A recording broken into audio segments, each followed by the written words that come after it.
वंदे मातरम। इस पुस्तक में आज हम पढ़ेंगे एक छोटे से कमरे में 3 साल तक रहना पड़ा। इस विषय पर ब्रह्मा कुमारी रेवा बहन अपने अलौकिक जीवन की कहानी इस प्रकार सुना रही है। तो चलिए आज हम इसे पढ़ते हैं। जब पति ने विकार की बात उठाई तो मैंने साफ मना कर दिया। उसने कहा, अब तुम मेरे काम की नहीं रही, तुम मेरी पत्नी नहीं हो। ऐसे कहकर मेरे सारे सामान को एक छोटे से कमरे में डाल दिया। मुझे भी वहीं रहने के लिए कह दिया। उस छोटे से कमरे में रहकर मैं 3 साल तक तपस्या करती रही। इन 3 सालों में उसने मेरे साथ बिल्कुल बात नहीं की। सब काम कराया जाता था बच्चों के द्वारा। वह बच्चों को कहता था, बच्चे मुझे बताते थे, फिर मैं बच्चों को कहती थी, वे जाकर उसको बताती थी। लेना देना भी बच्चों के द्वारा ही होता था। बहुत समय तक पट पर सोती रही, वही बैठकर बाबा को याद करती रही। कुछ दिनों के बाद पट पर सोना मुश्किल हो गया तो पति से कहा, मुझे बेड चाहिए। मेरी आवाज़ सुनते ही उसको इतना गुस्सा आया कि मेरे ऊपर हाथ उठाने आया। मैंने उससे कहा, अगर मेरे ऊपर हाथ उठाओगे तो मैं इसी घड़ी घर छोड़कर चली जाऊंगी। फिर वह शांत हो गया। मुझे दिन बिताने मुश्किल होते गए क्योंकि मुझे बाहर जाने ही नहीं देता था। मैंने माँ बाप को फ़ोन करके बताया कि पति ऐसे ऐसे कर रहा है, मुझे यहाँ नहीं रहना है, मेरा यहाँ दिल नहीं लग रहा है। फिर मम्मी डैडी ने कहा कि रुको, हम आएंगे, उसको और तुमको समझाकर दोनों को मिलाएंगे। लेकिन हुआ कुछ भी नहीं। सन 1979 में मैं पति का घर त्याग कर मम्मी डैडी के पास आ गई। बच्चे छोटे थे तो मैंने कहा, मुझे दे दो, मैं संभाल लूँगी। पति ने कहा, नहीं, तुमको बच्चे नहीं दूंगा। इन 3 सालों में मैं ज्ञान, योग, धारणा में पक्की हो गई। घर संसार और पति से मोह टूट गया। मन में वैराग्य आ गया। ईश्वर की तरफ जाना, उसकी श्रीमत पर चलना ही मुझे भा गया। अंदर से महसूस आई कि यह जगह अर्थात पति का घर मेरे योग्य नहीं है, मेरा यहाँ रहना उचित नहीं है। इसी आधार पर पिता के घर जाने का कदम मैंने उठाया। मधुबन वास ने मेरी पूरी जिंदगी को बदल दिया। नवंबर 1979 में बाबा की सीज़न में मैं मधुबन आई। पूरी सीज़न रही। मधुबन के ये 5 महीने मेरी ज़िंदगी की बहुत अनमोल घड़ियाँ सिद्ध हुई। मधुबन वास ने मेरी पूरी ज़िंदगी को बदल दिया। मेरे जीवन में बाहर आ गई। रूहानी शिक्षिका बन ईश्वरीय सेवा करने के लायक मुझे उन घड़ियों ने ही बनाया। शुरू में मुझे बच्चों की याद बहुत आती थी क्योंकि बच्चे छोटे थे। जब बाप दादा से मिली तो बाबा ने वरदान दिया कि बच्ची, मक्खन से बाल निकल आया, अभी तुम निर्मोही और नष्ट मोही बन गई, बहुत अच्छी जीवन तुम्हारी बन जाएगी। पूरे सीजन बाबा ने मुझे यह एक ही वरदान दिया कि नष्ट मोही और निर्मोही हो। मुझे लगा कि बाबा कोई बड़ा कार्य कराने के लिए मुझे तैयार कर रहा है। बड़ी खुशी की बात यह थी कि बाप दादा से मिलने विदेश से 600 का एक ग्रुप आया था। बाप दादा के सामने मेडिटेशन हॉल में ही सांस्कृतिक कार्यक्रम चल रहा था। उस समय मेरी तबीयत बहुत खराब थी, गले में बहुत दर्द हो रहा था, लेकिन मुझे इच्छा हो रही थी कि बाबा के सामने गीत गाऊं। कार्यक्रम पूरा हुआ तो मैंने दादी से विनती की कि मुझे भी एक गीत गाना है। छुट्टी तो मिली। बाबा के सामने बैठकर गा भी रही थी, होठ भी हिल रहे थे, लेकिन आवाज़ नहीं निकल रही थी। आवाज़ के बदले आंखों से आंसू निकल रहे थे।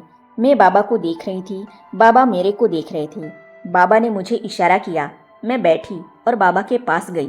बाबा ने मुझे गले लगाया, इतना प्यार किया, इतनी प्यार भरी दृष्टि दी कि उस प्यार ने जीवन के सारे दुख दर्दों को मिटा दिया। बाबा ने गले लगाकर मुझे जो सांत्वना दी, उसने मेरे में जीवन भर की हिम्मत और आश भर दी। क्योंकि उस समय मैं घर छोड़कर आई थी। मेरे सामने भविष्य अनिश्चित था। आगे क्या करना यह पता नहीं था। बाप का प्यार मिला, सहारा मिला तो जीने की हिम्मत मिली। जब मैं मधुबन में थी उस समय बड़ी दीदी के संग रहने का मुझे बहुत अच्छा मौका मिला। उनको करीब से देखने को मिला, उनसे बहुत अच्छी पालना मिली। उसके बाद मैं लंदन गई। 6 साल लंदन में नौकरी की। लंदन जाने के बाद दादी जानकी जी ने मुझे मेरी छोटी बहन के पास ठहराया। मैं लौकिक नौकरी करने लगी। इस अवधि में कुछ दिनों तक मैं कोशिश करती रही कि पति को ज्ञान और योग के बारे में समझाऊं। मैंने जितना उसके नज़दीक जाना चाहा, उतना ही वह दूर भागता गया। फिर मैंने भी उसके प्रति सोचना बंद कर दिया। क्योंकि इस विश्व नाटक में हर एक का अपना अपना पार्ट है। मैंने तो उसको ज्ञान में लाने का प्रयत्न किया, लेकिन उसके भाग्य में नहीं तो मैं क्या करूं? जब होगा तब आएगा। बच्चे भी मेरे से मिलना चाहते थे, लेकिन मजबूर थे। पति उनको मेरे से मिलने नहीं देता था। इसका बुरा असर बच्चों पर पड़ने लगा। डॉक्टर ने मुझसे कहा कि कृपया आप बच्चों से मिलते रहिए। मैं कोर्ट गई। कोर्ट ने आदेश दिया कि माँ को बच्चों से और बच्चों को माँ से जब चाहे तब मिलने दे। फिर मैं बच्चों से मिलती रही और पालना देती रही। लगभग 6 सालों तक मैंने लौकिक नौकरी की। इन दिनों में ही मैंने बच्चों की बुद्धि में ज्ञान के संस्कार भरे, योग सिखाया, अलौकिक पालना दी।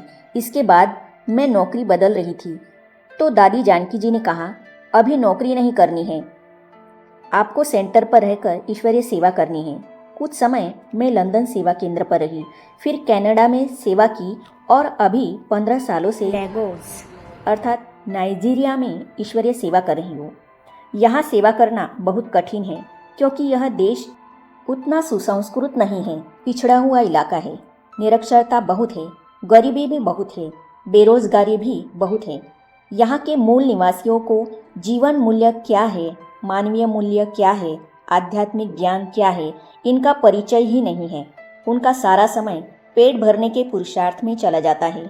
सेंटर पर आने वाले बाबा के बच्चे भी गरीबों के स्तर के हैं। वे नौकरी आदि के लिए संघर्ष करते रहते हैं, परंतु बाबा का ज्ञान और योग होने के कारण शांत रहते हैं। जितना है उतने में ही खुश रहने का प्रयत्न करते हैं। फिर भी वह बाबा की सेवा अब अच्छी चल रही है। लगभग 60-70 आत्माएं नियमित रूप से आती है। बहन जी से प्रश्न पूछा, क्या आपको ऐसा नहीं लगता कि घर छोड़कर अपने मातृ कर्तव्य का उल्लंघन किया? माताजी ने कहा, नहीं, क्योंकि मैंने बच्चों को बहुत प्यार दिया। कभी उनके मन में उनके पिता के प्रति नफरत आने नहीं दी। बाप के प्रति उनमें बहुत सम्मान बिठाया। बच्चे बाप से भी खुश थे और मेरे से भी खुश थे। इसे पति के मन में थोड़ा थोड़ा बदलाव आने लगा। फिर उसने मकान बदला, बड़ा मकान लिया। तो बच्चों से कहा कि तुम अपनी मम्मी से कहो अगर आना चाहती है तो भले आए। लेकिन बहुत देर हो चुकी थी। मैं आश्रम पर आ चुकी थी, ईश्वरीय सेवा में अपने को समर्पित कर चुकी थी। मैंने साफ इनकार कर दिया। आज बच्चे बहुत पढ़े लिखे हो गए हैं, ऊंच पद पर है। पति ज्ञान में नहीं आया, परंतु उसको ब्रह्मा कुमारियों के प्रति, ईश्वरीय मार्ग के प्रति बहुत सम्मान है। कहता है उनका तो बहुत ऊंचा मार्ग है। माताजी से प्रश्न पूछा, पत्नी ज्ञान में चलती है, पति नहीं चलता है और वह विरोध करता है, तो पत्नी क्या करे? तो इन अनुभव को हम पढ़ेंगे अगली कड़ी में। तो ये जानने और पढ़ने के लिए इस चैनल को सब्सक्राइब करने के साथ ही साइड में जो बेल आइकॉन है उसे भी क्लिक कीजिए, ताकि आने वाली सभी वीडियो और अब तक की सारी वीडियो आप तक पहुंचती रहेगी। ओम शांति।